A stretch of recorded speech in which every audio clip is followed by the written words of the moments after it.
Hi friends, today we're going to be doing working with dividing with decimals, and it sounds really scary, but you know I've got your back always, so we'll work through this together.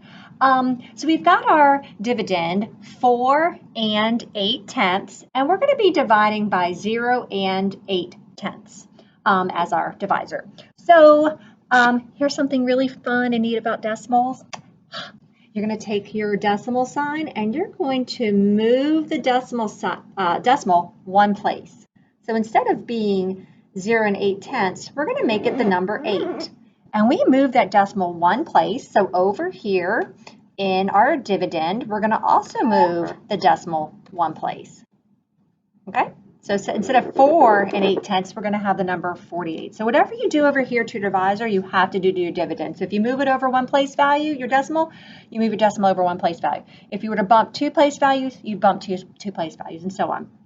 Okay, so now we know anything in front of our decimal is our whole number. So now we have 8 as a whole number, and we have 48 as a whole number.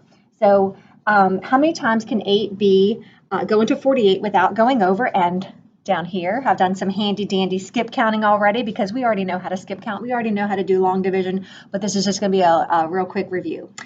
So I look for how many times 8 can go into 48 without going over. Boom, right there, 6 times. The 6 goes on top of the 48. We do 6 times 8 and we get 48, and we subtract down.